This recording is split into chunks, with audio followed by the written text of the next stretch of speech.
Rahim. Dear students of class 12 national book foundation, इसके जो physics का जहाँ तक हमने किया था, इंशाल्लाह ताला नेक्स्ट टॉपिक से शुरू करते हैं। हमारा नेक्स्ट टॉपिक है ग्रेविटेशनल पोटेंशियल। ग्रेविटेशनल पोटेंशियल अगर तो हम फार्मूले की बात करें जो कि delta P is equal to E is equal to M G H है, यानी total work done is equal to potential energy. ये एक हद तक तो ठीक है जब तक कि हम अर्थ की सरफेस के करीब करीब होते हैं, लेकिन जैसे ही हम अर्थ की सरफेस से आगे ऊपर की तरफ जाना शुरू करते हैं तो जी की वैल्यू डिक्रीज़ हो जाती है, और जी की वैल्यू डिक्रीज़ होने की वजह से स्लोली या आहिस्ता आहिस्ता जो होते हैं फिर ये वैलिड नहीं रहती। अब फॉर एग्जांपल इसके लिए हम एक ऑब्जेक्ट जो है वो इनिशियली तौर पर ओ पॉइंट पे है, ज़ीरो पॉइंट पे। ज़ीरो पॉइंट वो पॉइंट है जो कि बिल्कुल अर्थ की सरफेस के ऊपर मौजूद है, और इसका ये जो डिस्टेंस है ये सारा ये आर ई है, ये आर ई रेडियस ऑफ अर्थ हो गया, ये बिल्कुल अर्थ के साइड पे पड़ा हुआ है, तो ये सारा जो है ना वो radius of earth R E के इक्वल होगा। और जो इस पूरी अर्थ है उसका मैस जो है वो एम ई है, मीन्स मैस ऑफ अर्थ। अब एक बॉडी है जिसको ज़ीरो यानी कि यहाँ से डिस्प्लेस होके 1 से अप टू n तक जाना है, यानी कि हम एक इन्फिनाइट स्पेस पे आगे ले जाते हैं, और n जो है वो इन्फिनिटी के इक्वल है, यानी कि n up to so on infinity तक चला गया। यानी कि हमने एक बॉडी ली जो कि अर्थ सरफेस पे थी और उसके बाद वो ऊपर की तरफ मूव करती है अप टू इन्फिनिटी। अब ये तो सिंपल आर ई हो जाएगा यहाँ से यहाँ तक। ये यहाँ से यहाँ तक जो है डिस्टेंस उसको हम डेल्टा आर से शो कर देते हैं कि ये फर्स्ट वन है, तो ये डेल्टा हर एक के दरमियान में जो डिफरेंस है वो डेल्टा आर उस ऊपर हर एक के दरमियान डिफरेंस है, तो ये जो है वो R1 हो जाएगा, R2, R3, R4, R5, और रेडियस में साथ में जितनी हाइट पे जाता जाएगा वो प्लस होता जाएगा। हमारे पास जो work done potential energy principle उसके मुताबिक जो टोटल वर्क डन हो जाएगा, work done net, total net work done किसके बराबर होगा, delta P O dot E potential energy, यानी कि work done is equal to potential energy, जो कि यहाँ से ऊपर की तरफ हाइट की तरफ जाते जाते जो है ना वो पोटेंशियल एनर्जी यूज़ हो रही होगी। सो जो हमारे पास टोटल वर्क डन फिर हो जाएगा, चेंज इन पोटेंशियल एनर्जी जो है वो टोटल नेट वर्क हमारे पास आ जाएगा W1, जो यहाँ से यहाँ तक ले जाने में गया वर्क, फिर यहाँ से यहाँ तक जाने में वर्क, फिर यहाँ से यहाँ तक जाने में वर्क, जितने पॉइंट्स के साथ वो आगे गया उन सब को प्लस कर लेंगे, means W1 plus W2 plus W3 plus W4, ये चलता रहेगा up to so on WN-1 plus WN work done तक, नीचे से ऊपर ऊपर ऊपर ऊपर जो है वो जाता जाएगा अप टू n। तो n से एक पीछे क्या होगा N-1, n से उससे पीछे क्या हो जाएगा N-2, उससे पीछे N-3, तो लिहाजा ये सॉन चलता जा रहा है, इन्फिनाइट तक चला गया है, तो हमने N-1 से एक n आगे वहाँ तक ले लिया। इसको आप कह दें कि ये इक्वेशन 1 है, इसको आप कह दें कि ये इक्वेशन 2 है। अब सिर्फ वर्क डन की बात करते हैं, जो वर्क डन फ्रॉम 0 to 1 हुआ, यानी कि 0 से 1 की तरफ जब जा रहा है। अब ये देखें कि जो अर्थ है उसके ग्रेविटेशन कहाँ है, नीचे की तरफ, और ये मूव कर रहा है ऊपर की तरफ। ऐसे में जो टोटल वर्क डन हो जाएगा वो क्या होगा, F average dot delta are, जो कि वर्क डन जो होता है वो होता है एफ इंटू डी, ठीक है, डिस्प्लेसमेंट जितना हुआ, तो इसमें जो डिस्प्लेसमेंट उसको हमने डेल्टा आर से, जो डिस्टेंस उसने ट्रेवल किया उसको हमने डेल्टा आर कहा है, उसके एक रेडियस से दूसरे रेडियस तक जितना भी टोटल प्लस हो जाएगा। या फिर हम इसको यूँ भी कह सकते थे दैट वर्क डन W1, यानी कि जो 0 से 1 तक जाने में हुआ वो किसके बराबर हो जाएगा, F average delta R cause of theta, जो कि पिछली क्लासेस में हमने पढ़ा हुआ है कि वर्क डन जो है वो किसके बराबर होता है, F X equal to F cos theta. तो फिर जब वो वर्क डन डी डिस्प्लेसमेंट आता था या डी डिस्टेंस आता था जिसमें वो ट्रेवल करता था, उसकी जगह पे ये आर है, डेल्टा आर।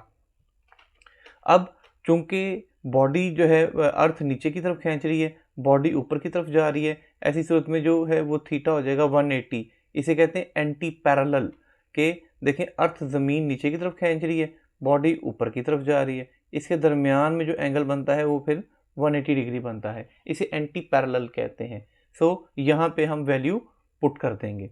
सो जो W1 वर्क है ये हमारे पास आ जाएगा F average dot delta are cos of 180 degree. अब यहाँ पे cos 180 की वैल्यू पुट करेंगे हम। cos 180 तो क्या आ जाएगा, W1 is equal to F average dot delta R, cos 180 की जगह पे आ जाएगा -1।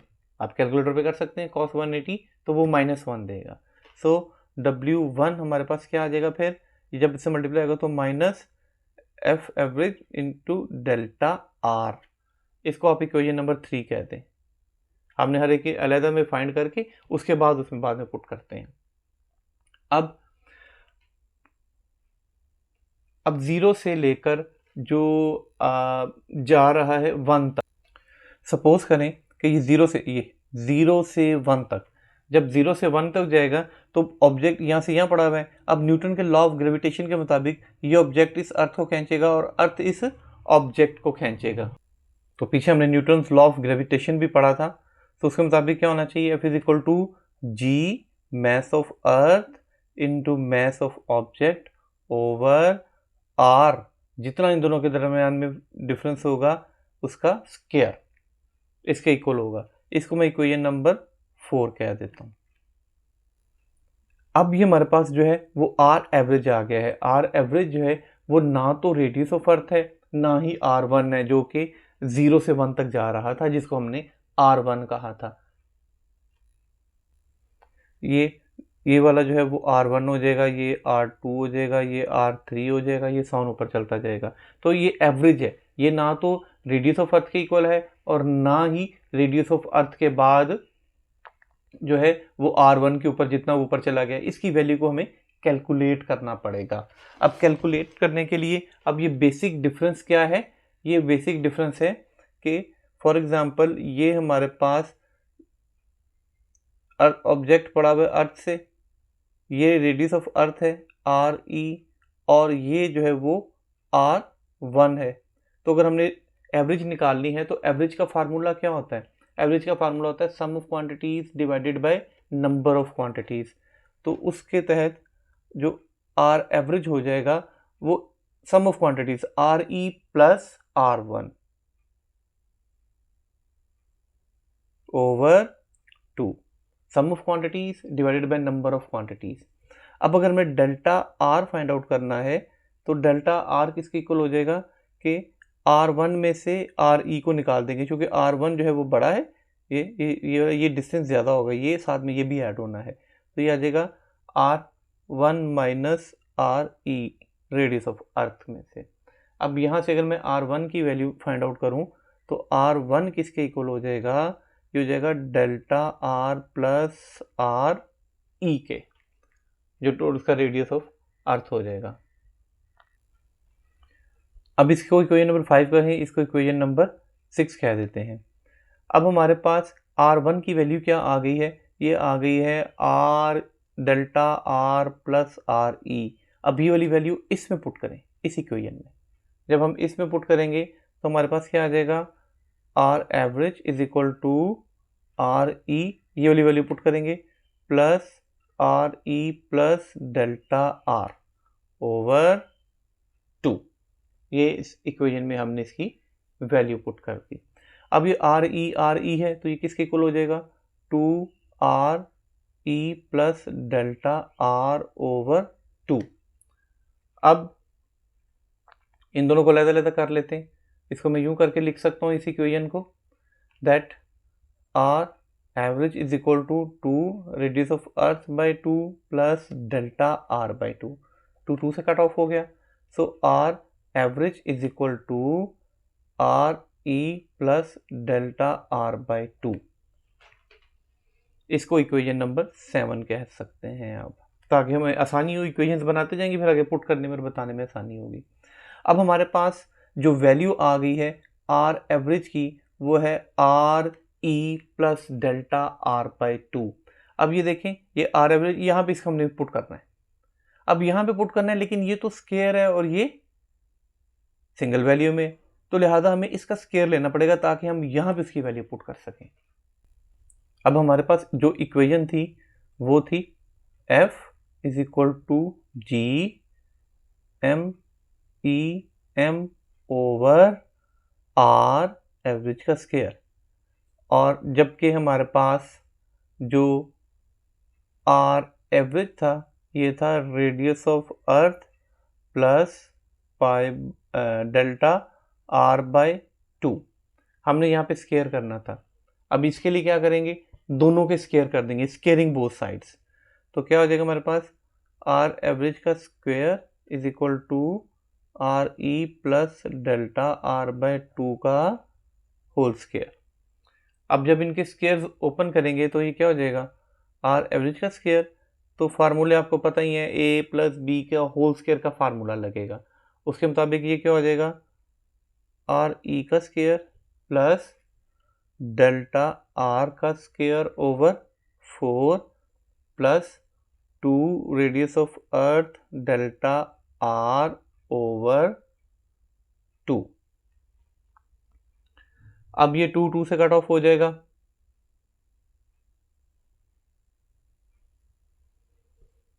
और जो डेल्टा आर, ये एक चीज आपने पॉइंट याद रखना है, that delta R is very small. देखिए आर रेडियस ऑफ अर्थ बहुत बड़ा है, हम थोड़ा पॉइंट ऊपर लेकर गए हैं इसको, तो डेल्टा आर तो इन दोनों के दरम्यान में डिफरेंस है, इसलिए डेल्टा आर जो है ये बहुत छोटा है। और जो मजीद आप ले लेते हैं डेल्टा आर का स्क्वायर ओवर 4 और फिर वो 4 से भी डिवाइड हो जाते हैं, तो ये बहुत छोटी वैल्यू होती है। तो लिहाजा बहुत छोटी वैल्यू होने की वजह से हम इसको निगलेक्ट कर सकते हैं, इसका डिस्टेंस के ऊपर कोई ज़्यादा असर नहीं पड़ने वाला। तो फिर ये तो कटिंग हो गई, ये निगलेक्ट हो गया, बाकी हमारे पास ये बचा। तो फिर हमारे पास जो इक्वेशन बचेगी आर एवरेज की, क्या हो जाएगा, आर का स्क्वायर ई, ये तो हमारे पास निगलेक्ट हो गया, 2 से कट हो गया, plus R E dot delta are, बाकी हमारे पास ये इक्वेशन बच गई इसकी। अब यहाँ से R average is equal to R E का square plus R E dot delta R किसके इक्वल होगा, ये हो जाएगा R1 माइनस आर ई के। ये हमने पीछे आप देख लीजिएगा इक्वेशन 6 में से हमने ये चीज़ें फाइंड आउट की थी, जो इक्वेशन 6 थी। आप साथ साथ नोट डाउन करते जाएंगे तो आपको पता चलता जाएगा पीछे इक्वेशन 6 कौन थी, उसमें ये पुट कर देंगे तो हमारे पास ये मल्टीप्लाई हो जाएगा अंदर। तो R average is equal to R E का स्क्वायर प्लस क्या हो जाएगा, R E dot R 1 and minus R E का स्क्वायर, माइनस आर ई का square and plus R E का स्क्वायर कटिंग हो गई।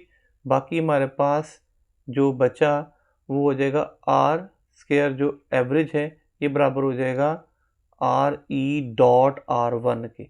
ये हमारे पास वैल्यू आ गई है आर स्क्वायर की। अब ये जो वैल्यू आई है वो हमने इसमें पुट करनी है। तो इस वाले में इक्वेशन में हम इसकी वैल्यू पुट करते हैं। इस तरह ये वैल्यू हमारे पास क्या हो जाएगी, ये देखिए F is equal to G M E M over R का स्क्वायर। तो हमारे पास ये जो आर एवरेज का स्क्वायर है ये इसकी जगह पे इसकी वैल्यू पुट कर देंगे। तो हमारे पास जो इक्वेशन बन जाएगी वो बन जाएगी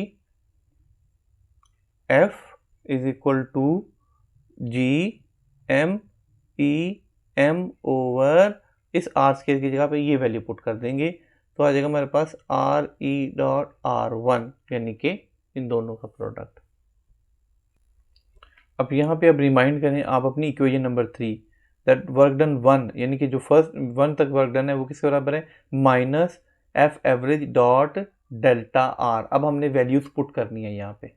अब जो वर्क फोर्स है इसी के अलॉन्ग वर्क डन हो रहा है, सो हमारे पास जो W1 आ गया वर्क डन, उस इक्वेशन के मुताबिक देखेंगे आप इक्वेशन 3 वो क्या था, W1 is equal to minus F average dot delta R और माइनस एफ। अब ये वाली वैल्यू पुट करेंगे आप उसकी जगह पे, तो एफ एवरेज है ये, तो ये किसका इक्वल हो जाएगा, G M E M over R E dot R one into delta R की वैल्यू भी हमने फाइंड आउट की थी। डेल्टा आर क्या था? वो था R one minus R E. ये हमारे पास वर्क डन 1 है। अब हम क्या करते हैं, इनको अलग अलग हर एक से डिवाइड कर देते हैं, यानी कि ये हमारे पास फिर आ जाएगी value that W1 is equal to G M E M, और इसको इनके नीचे लिख देंगे R1 minus R E over R E dot R1।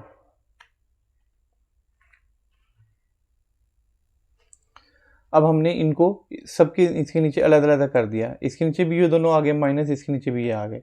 R1 से कट गया, आर ई से कट गया।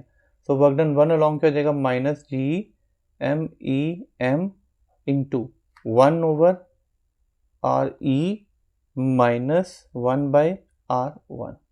ये वर्क डन अलॉन्ग 1 से लेकर 2 तक हुआ है। अब ये जो हमारे पास आया work done minus G M E M 1 over R E minus 1 over R1, ये क्या है? जितना वर्क हुआ 1 से लेकर 0 से लेके 1 तक, ये टोटल 1 तक जाने में, up to distance 1, R1 radius जो ऐड हो गया वहां तक। सो अगर ये अब नेक्स्ट 1 था, 1 से 2 तक जाता है, तो ऐसे में क्या हो जाएगा? बिल्कुल ये चेंज हो जाएगा R1 से R2 तक। अगर ये 2 से 3 तक जा रहा है तो फिर ये R2 माइनस R3, ये सो ऑन जो है इक्वेशन ऐसे ही आगे चलती जाएगी। जो नेटवर्क था वो क्या था? W1 plus W2 plus W3 up to so on चलता रहेगा ये WN माइनस 1 प्लस WN तक। अब यहाँ पे जो हमने पीछे वैल्यूज फाइंड आउट की हैं वो पुट कर देंगे, तो W इन टोटल नेटवर्क जो है वो किसके बराबर हो जाएगा? Minus G M E M into 1 over R E minus 1 over R1 and minus G M E M over, अगर W2 की बात करें तो वो किसके इक्वल हमारे पास आ जाता था? R1 1 over R2 minus W3 की बात करें तो जी एम ई एम, W3 किसके बराबर हो जाएगा? 1 over R2 minus 1 over R3, ये सो ऑन इस तरीके से चलता चलता जो है बिल्कुल एंड में हमारे पास आ जाएगा minus G M E M, चूँकि बॉडी ऊपर की तरफ जा रही है, ठीक है, over into 1 over R N minus 1 over R N तक, ये सो ऑन टोटल आगे की तरफ चलता जाएगा। अब इसमें देखिए minus G M E M minus G M, ये सब में कॉमन है। सो टोटल वर्क नेटवर्क जो है ना वो हमारे पास क्या हो जाएगा? हमने क्या किया, ये minus G M E M जो है वो कॉमन ले लिया, तो minus G M E M common आ गया। बाकी हमारे पास बचा 1 over R E minus 1 over R 1 plus 1 over R 1 plus 1 over R 2